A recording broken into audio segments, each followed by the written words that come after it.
अपने YouTube channel edu two deep learning classes में। मैं राजीव आज आपको सुपर इम्पॉर्टेंट क्वेश्चंस बताने जा रहा हूं जो सीधे आपके एग्जाम्स में आएंगे। तो ये सारे क्वेश्चंस दोस्तों डायरेक्ट रेलवे में आने की पूरी संभावना है। तो हम पहला क्वेश्चन देखते हैं। एक समजातीय श्रेणी के सभी सदस्यों का एक ही सामान्य सूत्र द्वारा प्रतिनिधित्व किया जा सकता है। यानी कि बेसिकली क्वेश्चन पूछ रहा है यहाँ पर अल्केन, अल्कीन और अल्काइन का फॉर्मूला। तो आप सभी जानते हैं ये सारे कार्बन के कंपाउंड हैं और अल्केन में दो कार्बन एटम के बीच में सिंगल बॉन्ड होता है और अल्कीन में डबल बॉन्ड होता है और अल्काइन में ट्रिपल बॉन्ड होता है। तो ये आपको पूछ रहा है दोस्तों फॉर्मूला, ठीक है। तो आप अल्केन का सूत्र जानते हैं CnH2n+2 होता है, ठीक है। और अल्कीन का होता है CnH2n और अल्काइन का होता है CnH2n-2। तो आपको बेसिकली ये फॉर्मूला पूछा रहा है। तो यहाँ पर ऑप्शन बी जो है ये गलत दिया हुआ है। बाकी रक्त का कौन सा घटक जो है भोजन, CO2 और नाइट्रोजन युक्त अपशिष्ट का परिवहन करता है? तो ये प्लाज्मा जो है वो वहन करता है, यानी ऑप्शन सी सही होगा। दोस्तों प्लाज्मा के बारे में एक और चीज़ हम लोग यहाँ पर देख लेते हैं कि प्लाज्मा जो वो पदार्थ है जो अवशिष्ट पदार्थ तो ले ही जाता है प्लस ब्लड का एक इम्पॉर्टेंट पार्ट होता है ना। तो नेक्स्ट सवाल हम देखते हैं इस पर कि आप जानते हैं ब्लड 4 प्रकार का होता है, AB और O। तो ये किससे निर्धारित होता है दोस्तों? जैसे तो मैं कह रहा हूँ यहाँ पर कि आप देखिए टाइप A ब्लड ग्रुप जो है ना उसमें एंटीजन होगा A और टाइप B जो है उसमें एंटीजन होगा B और AB में दोनों A+B होगा एंटीजन और O टाइप में एक भी एंटीजन नहीं होगा। यानी आप एक दूसरे तरफ शब्दों में इसको अगर हम लोग समझने का कोशिश करते हैं तो समझेंगे इस तरह से कि एंटीबॉडी जो है वो ए में बी टाइप होता है और बी ब्लड ग्रुप में ए टाइप एंटीबॉडी पाया जाता है और ए बी में एक भी प्रकार का एंटीबॉडी नहीं होता है और ओ में दोनों टाइप के एंटीबॉडीज़ होते हैं। तो यानी कि आप यह भी जानते हैं कि बी को ओ टाइप जो है यूनिवर्सल डोनर होता है और ए बी टाइप जो है वो यूनिवर्सल रिसेप्टर होता है। इसी में एक आता है दोस्तों बहुत ही रेयर 40 लाख में लगभग एक को होता है बॉम्बे ब्लड ग्रुप। इसकी जो खोज है ना बॉम्बे ब्लड ग्रुप की हुई थी मुंबई में 1952 में और यह बहुत ही रेयर है। इसमें जो H फ्लोरीन होती है उसकी मात्रा होती है, इस वजह से ये पाया जाता है और रेयरेस्ट ब्लड ग्रुप इसे कहा गया है। पूरी एशिया में अगर देखा जाए तो 4000 व्यक्ति के पास लगभग ये है, इसलिए इन सारे पेशेंट्स में ब्लड का मिलना बहुत ही मुश्किल हो जाता है। और ब्लड जब भी हम चढ़ाते हैं ना तो एक स्वस्थ व्यक्ति का रक्तचाप जरूर मेजर करते हैं और अगर उसे कोई रोग नहीं है तभी हम ब्लड उस पर चढ़ाते हैं और एक ही टाइप का ब्लड ग्रुप दिया जाता है, नहीं तो क्लॉटिंग हो जाएगा, है ना। और ब्लड के अंदर जो है हिपेरिन होता है वह क्लॉट होने से बचाता है और विटामिन के जो है वह रक्त का थक्का जमने में सहायता करता है। अगर किसी का रक्त प्रवाह बहुत तेज़ हो रहा है, फ्लो नहीं रुक रहा है, इसका मतलब उसमें विटामिन ए की डिफिशियंसी है और हो सकता है उस पेशेंट को डायबिटीज़ हो। इस प्रकार देखते हैं हम लोग। हीमोफीलिया भी जो है ब्लड से रिलेटेड एक अनुवांशिक रोग होता है। तो उसमें एक तत्व के नाभिक में 15 प्रोटॉन और 22 न्यूट्रॉन है, तो इसकी द्रव्यमान संख्या क्या होगी? तो मैं आपको एक छोटे से एग्जांपल से बतलाता हूँ। यहाँ पर आप देखेंगे पिक्चर में कि एटॉमिक मास नंबर जो है वो होता है प्रोटॉन प्लस न्यूट्रॉन के नंबर से। एक एक्स एलिमेंट को इमेजिन करते हैं, पिक्चर में देखेंगे दोस्तों ध्यान से, यहाँ एक्स जो है वो एक एलिमेंट है और ए जो है एटॉमिक मास नंबर बतला रहा है और जेड जो है एटॉमिक नंबर बतला रहा है और ये क्या प्रोटॉन के नंबर से मिल रहा है, ठीक है। तो एटॉमिक मास नंबर जो है atomic number plus number of neutron से मिल करके बना है। तो आप यहाँ पिक्चर में देख पा रहे हो एक कार्बन एटम हमने लिया है जिसका 6 नंबर ऑफ इलेक्ट्रॉन्स होता है और इसी प्रकार 6 जो है इसमें न्यूट्रॉन होगा। तो ये क्या बना रहा है C6H12, यानी कि इसमें न्यूट्रॉन की भी जो संख्या है वह होगी 6। इसी तरह से आप जानते हैं कि कार्बन का एक और अपरूप होता है जिसे C613 कहते हैं और एक होता है C614। इस तो क्रमशः आप देख रहे हैं यहाँ नंबर ऑफ इलेक्ट्रॉन्स जो है ना वो सेम है 6 6 6, लेकिन नंबर ऑफ न्यूट्रॉन जो है इसमें 6, इसमें 7 और इसमें 8 है। तो ये सारे इलेक्ट्रॉन्स हैं, फिजिकल प्रॉपर्टी में इनका डिफरेंस होगा, है ना। तो अब हम लोग एक एक करके सारे सवाल को समझने का प्रयास करेंगे। तो यहाँ जो क्वेश्चन पूछ रहा था वो पूछ रहा था बेसिकली कि मास नंबर क्या है। तो मास नंबर जो है नंबर ऑफ प्रोटॉन उत्कृष्ट ईंधन है, क्योंकि इसमें मीथेन की मात्रा कितनी है, मीथेन की मात्रा इसमें 80% होती है। ठीक है दोस्तों, याद रखेंगे। जब मैग्नीशियम रिबन को हवा में जलाया जाता है तो कौन सा यौगिक बनता है। बेसिकली ये आपको कंबशन रिएक्शन पूछ रहा है कि when magnesium react in presence of oxygen what it makes it. तो ये रिएक्ट करके बनाता है मैग्नीशियम ऑक्साइड, ठीक है, MgO2 Mg2O। तो यही प्रश्न, चंद्रमा पर उसका 1/6 होता है, यानी कि प्रश्न में जैसे दिया हुआ है 150 न्यूटन, तो 150 न्यूटन को जब हम डिवाइड करेंगे 1/6 से तो वही उसका आंसर आएगा, यानी कितना आएगा 25, 25 छक 150, यानी डी ऑप्शन इसका करेक्ट आंसर होगा। तो द्रव्यमान जो है वह निर्भर कर रहा है ग्रेविटी पर। चंद्रमा पर ग्रेविटी आप जानते हैं 1/6 होता है इस वजह से। तो नेक्स्ट सवाल हम देखते हैं, कुचालक में किस क्रम की प्रतिरोधकता होती है। यानी कि डायरेक्ट पूछ रहा है कि आपका इंसुलेटर का रेजिस्टेंस कितना होगा। तो इंसुलेटर का रेजिस्टेंस कितना होता है दोस्तों, ये होता है 10⁴ ओम मीटर टू 10⁻16 ओम मीटर तक। नेक्स्ट हम देखते हैं 500 केजी द्रव्यमान वाली एक कार में 64 केजी गतिज ऊर्जा है। तो बताइए कि इसकी चाल क्या होगी। एक सिंपल सा फॉर्मूला आप लोग याद किए होंगे, काइनेटिक एनर्जी इक्वल टू होता है ½ mv²। ठीक है, बहुत ही सिंपल सूत्र है और एक सवाल तो आ ही रहा है। आप प्रीवियस ईयर क्वेश्चंस बना रहे होंगे तो इन तमाम सवाल को देखे ही होंगे अपने एग्जाम्स में। तो यहाँ बस फॉर्मूला का खेल है, और यहाँ पर अगर आपको फॉर्मूला याद है ना तो आप थोड़ा सा कैलकुलेशन करने से कतराते हैं। एग्ज़ाम में बिल्कुल मत कतराइएगा, बहुत ही इजी कैलकुलेशंस होते हैं ये, ठीक है। तो अभी जैसा कि प्रश्न में जो भी दिया हुआ है क्वांटिटी, हम उसे ही बनाने का कोशिश कर रहे हैं। तो यहाँ पर 6 बस वैल्यू पुटअप कीजिए और आपका आंसर निकल आएगा, है ना। बहुत ही आसान होता है। तो आप देख रहे होंगे यहाँ पर कुछ मिस्टेक हो रहा है क्या, नहीं। तो इसका आंसर देखिए कितना आ रहा है। तो आप इसको कैलकुलेट कीजिएगा दोस्तों, आंसर आपका निकल आएगा। 128 25, ये तो कट ही नहीं रहा है जी। 10 सेकेंड।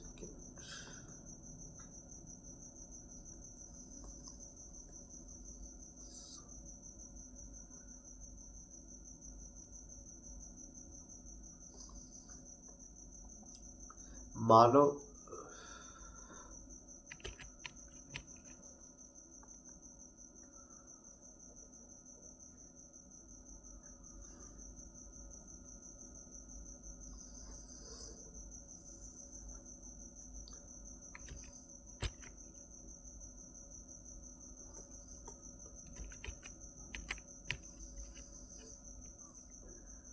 तो नेक्स्ट क्वेश्चन है, 500 केजी द्रव्यमान वाली एक कार में 64 किलोजूल गतिज ऊर्जा है, इसकी चाल बताइए मीटर सेकंड में। Kinetic energy equal to formula आप लगाएंगे ½ mv², इससे निकल आएगा दोस्तों, ठीक है।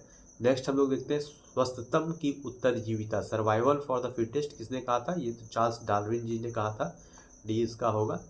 मानव में अनैच्छिक क्रियाएं जैसे रक्तचाप, लाल निसरण, ये किनके द्वारा होता है। तो ये मेडुला ओब्लोंगाटा के द्वारा होता है। नेक्स्ट प्रश्न देखेंगे, रक्त का कौन सा घटक भोजन CO2, तो ये आंसर हो चुका, प्लाज्मा होगा इसका। और नेक्स्ट सवाल देखेंगे दोस्तों कि इसमें प्लाज्मा वाले में आप एक चीज़ मिस कर गए थे कि रक्त का 55% भाग प्लाज्मा होता है, 45% रुधिराणु होता है, ठीक है। तो ये एक एक्स्ट्रा फैक्ट याद रखेंगे। एक ध्वनि तरंग जिसकी तरंग दैर्घ्य किसी दिए गए माध्यम में आवृत्ति 820 हर्ट्ज है और गति 4, तो इसका तरंग दैर्घ्य निकालने दे रहा है। बहुत ही आसान सवाल है दोस्तों, कैलकुलेशन बस है, और आप देखेंगे इसका कैलकुलेशन मैंने कर रखा है। तो एक एक ध्वनि तरंग की तरंग दैर्घ्य क्या है जिसकी किसी दिए गए माध्यम में आवृत्ति 820 हर्ट्ज है और गति 420 मीटर पर सेकंड है। तो दोस्तों ये सिंपल वेवलेंथ पर आधारित सवाल है। आपको पूछ रहा है इस पे कि आप फॉर्मूला लगाइए lambda is equal to h nu वाले से, तो उससे बन जाएगा ये। एक प्रश्न है, एक ध्वनि तरंग की तरंग दैर्घ्य क्या है जिसकी किसी दिए गए माध्यम में आवृत्ति 820 हर्ट्ज है और गति 420 मीटर पर सेकंड। तो सिंपल सा सवाल है दोस्तों, एक ध्वनि तरंग की तरंग दैर्घ्य क्या है जिसकी किसी दिए गए माध्यम में आवृत्ति 820 हर्ट्ज है और गति 420 मीटर पर सेकंड है। बहुत आसान सा सवाल है। इसको देखिए कैलकुलेशन कैसे करते हैं। वेवलेंथ जिसकी फॉर्मूला होती है lambda equal to v by frequency. तो यहाँ पर डाटा पुट कीजिएगा, बस आपको ये फॉर्मूला याद होना चाहिए। 820 बाय 420 कीजिएगा, 420 अपॉन 820, तो 0.521 मीटर निकल के आएगा आंसर। उन रूसी रसायन शास्त्री का नाम क्या है जिन्होंने कहा था कि तत्वों के भौतिक एवं रासायनिक गुण परमाणुक द्रव्यमान के आवर्ती फलन है, यानी एटॉमिक नंबर पर डिपेंड करते हैं, नंबर ऑफ प्रोटॉन पर। आसान सा क्वेश्चन है, मेंडलीफ होगा। और आप एक चीज़ और ध्यान रखेंगे दोस्तों, मॉडर्न पीरियोडिक टेबल आधुनिक आवर्त सारणी जो है ये भी मेंडलीफ जी के द्वारा ही दिया गया था। ठीक है, तो यह भी एक्स्ट्रा फैक्ट याद रखेंगे। नेक्स्ट प्रश्न देखते हैं दोस्तों, आधुनिक आवर्त सारणी के किस समूह में अक्रिय गैस है? तो समूह 18 में हीलियम, नियोन, क्रिप्टन, जेनन, रेडॉन ये सारे हैं अक्रिय गैस। और जेनन जो है उसे कहा गया है स्ट्रेंजर गैस। ठीक है, जेनन याद रखिए। तो क्योंकि वो रिएक्ट कर लेता है फ्लोरीन के साथ और बाकी सारे जो है रिएक्ट नहीं करते, इसीलिए इन्हें इनर्ट कहते हैं। स्थितिज ऊर्जा और गतिज ऊर्जा के योग को क्या कहते हैं? तो ये दोस्तों ऊर्जा का सामान्य सा सिद्धांत है। Energy can neither be created nor can be destroyed, it can only transform from one form to another form. यानी काइनेटिक एनर्जी और पोटेंशियल एनर्जी जो है ना एक दूसरे में लगातार कन्वर्ट होता है और ऊर्जा का न निर्माण होता है और न ऊर्जा का क्षय होता है। आपसे प्रश्न में यही पूछा जा रहा है कि टोटल एनर्जी जो है वो क्या होगा? टोटल एनर्जी यानी दैट इज मैकेनिकल एनर्जी। तो मैकेनिकल एनर्जी क्या होगा? Total mechanical energy of system ये होगा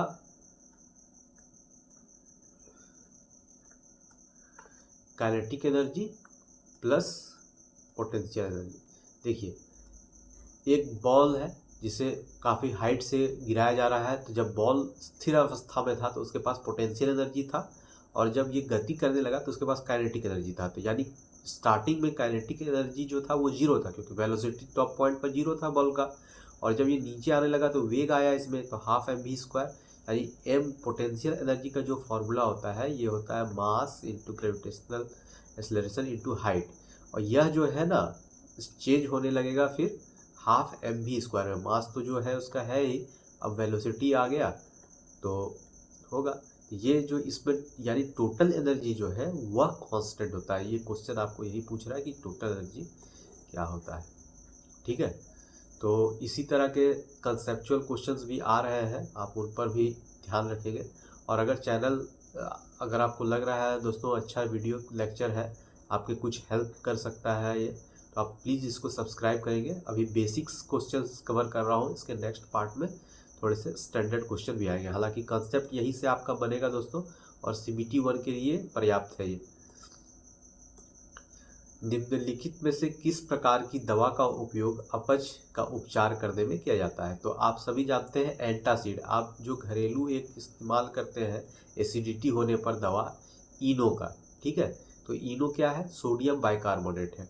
ठीक है, तो वह जो है एक एंटासिड के रूप में काम आता है और इसे डी ऑप्शन समझेंगे। नेक्स्ट हम लोग देखते हैं क्वेश्चन दोस्तों, इसका आंसर जो है वो डी मार्क करेंगे। नेक्स्ट सवाल है, धातु की अम्ल के साथ प्रतिक्रिया होने पर क्या बनता है? तो धातु जब एक अम्ल के साथ रिएक्ट करता है तो एक क्षार और हाइड्रोजन बनता है। यहाँ पर देखेंगे एक जनरल इक्वेशन हमने लिखा है, metal plus acid is equal to salt plus hydrogen. आप एक हम एग्जाम्पल से ही समझते हैं इसको। एक हम मेटल लेते हैं, आप सोडियम ले लेते हैं, ठीक है, और एक ले लेते हैं हम कोई भी एसिड, तो हाइड्रोक्लोरिक एसिड ले लेते हैं HCl। जब ये रिएक्ट करेगा तो बनाएगा NaCl जो कि एक सॉल्ट है, नमक, जिसे हम लोग साधारण नमक भी कहते हैं, ठीक है। और हाइड्रोजन गैस जो है वो रिलीज करेगा। फिर मान लीजिए Mg है प्लस Mg, तो MgCl2 बनेगा। आयरन और प्लस सल्फ्यूरिक एसिड है तो FeSO4 प्लस H2 बनेगा, है ना। इसी प्रकार तो हर बार बस क्या कर रहा है कि मेटल जो है ना वो चेंज कर दे रहा है, लेकिन बेसिक कंसेप्ट यही रखा है। और सवाल आ रहा है, आप प्रीवियस ईयर जब सॉल्व कर ही रहे होंगे तो आप उनमें देखे होंगे इस क्वेश्चन को। एक आदर्श गैस का घनत्व डैश को आधा करके दोगुना किया जा सकता है। तो आप जानते हैं घनत्व ताप के व्युत्क्रमानुपाती होता है, यानी इन्वर्सली प्रोपोर्शनल होता है। तो इसका क्या होगा, निरपेक्ष ताप। निम्नलिखित में से कौन सा घोल सभी में सबसे अधिक अम्लीय है? तो आप एक एक्स्ट्रा फैक्ट याद रखिएगा, सन 1919 में SP सोरेनसेन के द्वारा एक स्केल तैयार किया गया था जिसे कहते हैं pH स्केल, ठीक है। और यह भी सवाल आ चुका है कि pH में H क्या है। तो H जो है कंसंट्रेशन ऑफ हाइड्रोजन आयन है, ठीक है। आप इसको कैटायन भी बोल सकते हैं, ठीक है। हाइड्रोजन का जो कैटायन है इसका कंसंट्रेशन में, यानी कि एक दिए गए सॉल्यूशन में इसका कितना मात्रा है, यानी अगर हाई कंसंट्रेशन है ना H+ का तो वो सबसे ज़्यादा एसिडिक होगा। और अगर H+ आयन का सांद्रता यानी कि कंसंट्रेशन कम है तो वो लेस एसिडिक होगा। तो यहाँ पर पूछ रहा है कि क्या होगा। आप दो क्वेश्चन ऑप्शन में कंफ्यूज हो सकते हैं, 1 और 2 में। देखिए SP सोरेनसेन ने जो स्केल बनाया था उस स्केल में उन्होंने मार्क करके रखा था एक मिडिल पॉइंट जिसे 7 दिया था, और एक स्टार्टिंग पॉइंट 0, और लास्ट इसका 14 तक था। यही स्केल उन्होंने बनाया था। इसमें उन्होंने H+ कंसंट्रेशन यानी कैटायन, हाइड्रोजन कैटायन की कंसंट्रेशन को मेजर किया था। यानी 0 जो होगा वो होगा मोस्ट एसिडिक, और 7 जो होगा न्यूट्रल, और 14 जो होगा वो प्योर बेसिक सब्सटेंस होगा। तो आसान सा सवाल है। pH मतलब एक बार पूछ चुका है कि ये pH में P क्या है और H क्या है। तो पोटेंशियल ऑफ हाइड्रोजन आप बोल सकते हैं इसे, पोटेंशियल ऑफ हाइड्रोजन इसका सही उत्तर होगा। 1919 में SP सोरेनसेन साहब ने बनाया था, इस pH स्केल को दिया था, ठीक है। H+ आयन को मेजर करता है, यानी आप देख रहे हो pH 0 means that number of hydrogen cations are high of concentration in the given solution. जल की दी गई मात्रा का आयतन 0 से 4 के बीच में क्या होता है? तो आंसर होगा इसका होगा घटता है दोस्तों। देखिए वाटर जो है H2O, मैं बना देता हूँ, ये H2O जो है ये केज लाइक स्ट्रक्चर होता है, यानी कि एक ऑक्सीजन एटम है और इसमें इस प्रकार से 2 हाइड्रोजन एटम मिले हुए हैं। तो एक तो H+ बॉन्ड है और एक वंडरवाल बॉन्ड इसमें काम करता है। खैर हम लोग उतना डीप नहीं जाते हैं यहाँ पर, बिल्कुल एक पिक्चर के माध्यम से हम समझने का प्रयास करेंगे, ठीक है। तो हाइड्रोजन में एक केज लाइक स्ट्रक्चर होता है। आप देख रहे हो प्रत्येक हाइड्रोजन एटम जो है रेड कलर में, देखिए 2 ऑक्सीजन एटम के साथ अटैच है ना। और जब 0 डिग्री से 4 डिग्री तक हम इसे हीट करते हैं ना तो पानी का आयतन जो है, वॉल्यूम जो है वो कम होने लगता है और इसका घनत्व तो बढ़ जाता है। 4 डिग्री सेल्सियस पर इसका जो आप देख रहे हैं 4 डिग्री, अब यहाँ गौर कीजिए, 4 डिग्री सेल्सियस पर जो है ना अधिकतम घनत्व होता है। और फिर जब 4 डिग्री के बाद यहाँ पर देखिए 4 डिग्री के बाद पानी का घनत्व कम होने लगता है और इसका आयतन बढ़ने लगता है। अगर प्रश्न में दिया होगा पहले बढ़ता है फिर घटता है तो वो होगा, लेकिन आप ऑप्शन में देख रहे होंगे यहाँ डायरेक्ट घटता दिया है, ठीक है। तो आप उसे ही टिक करेंगे। और ये जो स्ट्रक्चर है ना इसे केज लाइक स्ट्रक्चर ही कहते हैं। Weak van der Waal force of attraction होता है, हाइड्रोजन हाइड्रोजन के बीच में बहुत ही वीक फोर्स ऑफ अट्रैक्शन होता है। गति का पहला समीकरण किसके बीच में निर्धारित करता है? स्थिति और समय, स्थिति और वेग, वेग और समय, वेग और त्वरण। तो आप जानते हैं न्यूटन्स लॉ ऑफ मोशन में फर्स्ट लॉ था क्या, if a body is in rest it will remain in rest till some external force is applied on it. तो एक बार हम फिर से देखते हैं। पहला न्यूटन का सिद्धांत कहता है एक जो वस्तु है वह या गति में होगी या वेग में होगी, यह निर्भर करता है उसके इनर्शिया पर, और वो तब तक ऐसा रहेगी जब तक उस पर कोई बाह्य बल जो है आसानित नहीं होता, यानी एक्सटर्नली अप्लाइड नहीं होता। तो वेग और समय के बीच में इसमें संबंध दर्शा रहा है, ठीक है। नेक्स्ट हम लोग देखते हैं निम्नलिखित में से किस वैज्ञानिक ने पदार्थ की 5वीं अवस्था के बारे में कुछ गणनाएं की थी? तो विक्रम साराभाई जी ने की थी, बहुत ही फैक्चुअल बेस्ड क्वेश्चन है। आप जानते हैं 3 बेसिकली आप है सॉलिड, लिक्विड और गैस स्टेट्स ऑफ मैटर में। 4 प्लाज्मा होता है जो कि बहुत ही हाई टेम्परेचर पर होता है, और 1/5 जो है बोस-आइंस्टीन कंडेंसेट जो है यह भी अचीव किया गया है, और इसी की गणना विक्रम साराभाई साहब ने हल्की सी की थी। नेक्स्ट क्वेश्चन देखते हैं दोस्तों, ओजोन के एक अणु में कितने परमाणु मौजूद हैं। देखिए आप सभी जानते हैं ओजोन का फॉर्मूला होता है O3, और इसमें 3 ऑक्सीजन एटम है, ठीक है, और एक जो ओजोन ऑक्सीजन के 2 एटम है, इसे ऑक्सीजन कहते हैं। तो आप फिर से याद देख रहे होंगे इनका इस बार ना एटॉमिक नंबर डिफरेंट है, ठीक है, तो ये आइसोबार कहलाएंगे यहाँ पर। अब हम देखते हैं इसी में एक सवाल कि ओजोन क्षरण का जो सिद्धांत आप जानते हैं, पहले आप बताइए ओजोन लेयर कहाँ पर पाया जाता है, ठीक है, तो पृथ्वी से 15 से 20 किलोमीटर के अंतर्गत क्षौमंडल के और समतापमंडल के बीच में पाया जाता है। और एक प्रश्न इसमें भी बनता है कि प्रोटोकॉल जो है ना, मॉन्ट्रियल प्रोटोकॉल, आप लिख लेंगे कहीं, मॉन्ट्रियल प्रोटोकॉल जो है ओजोन गैस संरक्षण से संबंधित है। मॉन्ट्रियल दोस्तों कनाडा का एक शहर है, उसी के नाम पर ये प्रोटोकॉल बनाया गया था, ठीक है। डॉप्सन इसकी इकाई होती है, ओजोन को मेजर करने का इकाई डॉप्सन होता है। नेक्स्ट देखते हैं, यदि हम धोवन सोडा की थोड़ी सी मात्रा लेते हैं और इसमें 1 ml तनु हाइड्रोक्लोरिक अम्ल मिलाते हैं तो क्या देखेंगे। आप बेसिकली देखेंगे CO2 गैस तेज बुदबुदाहट के साथ निकलती है। इसका एक्सप्लेनेशन हम लोग देखते हैं दोस्तों। एक बेसिक केमिकल इक्वेशन याद रखेंगे, sodium carbonate plus HCl NaCl बनाएगा, और वाटर और CO2 जो गैस है ना, ये रूम टेम्परेचर पर बिल्कुल भी पानी के में घुलनशील नहीं होता है, इस वजह से ये बुलबुले के रूप में बाहर निकलता है। तो यही पूछ रहा है आपको प्रश्न में दोस्तों, और ऐसा इसलिए होता है क्योंकि बुदबुदाहट की आवाज़ भी आती है और वाटर में घुलनशील नहीं होता है। हाई प्रेशर पर भले ही घुलनशील है, नॉर्मल रूम टेम्परेचर पर कार्बन डाइऑक्साइड जल में घुलनशील नहीं है। कार्बन का एक अपरूप नहीं है। देखिए यहाँ पूछ रहा है इलेक्ट्रॉप्स ऑफ कार्बन, तो इसमें आप प्रश्न में देख पा रहे होंगे ये 3 इलेक्ट्रॉप ऑफ कार्बन है, ब्लक मिनिस्टर, फुलरेंस, ग्रेफाइट और हीरा। तो इसका स्ट्रक्चर भी आप देखिए, तभी आपको क्लियर होगा कौन सा लेमिनर है। देखिए ग्रेफाइट का ये स्ट्रक्चर है, ये डायमंड का है, और ये बक मिनिस्टर फुलरेंस का है। तो इसमें आप हीरा जानते हैं, हीरा कार्बन का अपरूप नहीं है बल्कि हीरा में पाया जाता है। यहाँ देखिए ग्रेफाइट जो है वो एज ए कंडक्टर भी यूज होता है, और एज ए सॉल्वेंट भी यूज होता है, एज ए लुब्रिकेंट भी यूज होता है, एज एन मॉडरेटर भी यूज होता है। ये ग्रेफाइट रॉड्स जो है वो न्यूक्लियर रिएक्शंस में भी यूज होते हैं। ये आपका डायमंड जो है ना, डायमंड भी यूज हो रहा है आपका हीरा में।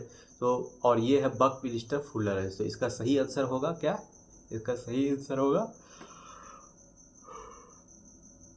कार्बन डाइऑक्साइड, ठीक है, कार्बन डाइऑक्साइड इसका सही उत्तर होगा। तो दोस्तों अगर आपको सवाल पसंद आए होंगे, वीडियो लेक्चर अच्छा लगा होगा, तो कृपया चैनल को सब्सक्राइब करेंगे, शेयर करेंगे दोस्तों। हम आपके लिए ऐसे ही अलग इंफॉर्मेटिव वीडियोस बनाने की कोशिश करते रहते हैं दोस्तों। प्लीज़ चैनल को सब्सक्राइब करके अपने दोस्तों के साथ शेयर करेंगे। Thank you.